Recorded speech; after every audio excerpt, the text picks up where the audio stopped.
গত বিপিএলটা আলিস আল ইসলামের বেশ ভালোই গেছে। ওই যে বলে সুযোগের সদ্ব্যবহার। ড্রাফটের বাইরে থেকে কুমিল্লায় সুযোগ পেয়ে সেটাই করেছিলেন বাংলাদেশের প্রথম মিস্ট্রি স্পিনার। সেটার পুরস্কার হিসেবে ডাক পান শ্রীলঙ্কা সিরিজে হাতছানি দিচ্ছিল বিশ্বকাপ।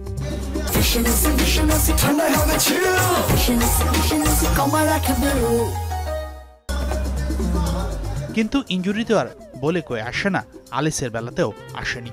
আঙুলের চোটে সুযোগ পেয়েও মিস করেছেন শ্রীলঙ্কা সিরিজ। শুধু তাই না, সেই চোট কাটিয়ে মাঠে ফিরতে এই মিস্ট্রি স্পিনারের সময় লেগেছে ৬ মাস। বিপিএলের ইনজুরিতে পড়া আলিস মাঠে ফিরেছেন আরেকটা টি-20 টুর্নামেন্ট দিয়ে, অস্ট্রেলিয়ার টপ অ্যান্ড টি-20 টুর্নামেন্টে।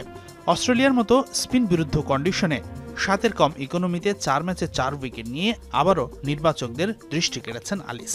ভারত সিরিজে এবার সুযোগ মিলবে কি? টি-20 বিশ্বকাপে সাকিব, রিশাদ, মেহেদী বাদে স্কোয়াডে ছিলেন তানভীর ইসলাম।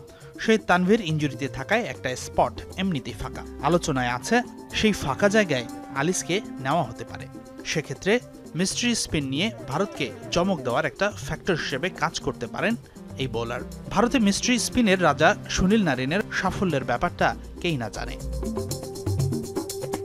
2024 টি-20 বিশ্বকাপে প্রত্যাশা পুরোপুরি পূরণ হয়নি।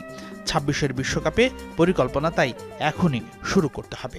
পরবর্তী বিশ্বকাপের যৌথ আয়োজক আবার ভারত। ক্রিকেটারদের বাজিয়ে দেখার কাজটা এখনই শুরু করতে হবে।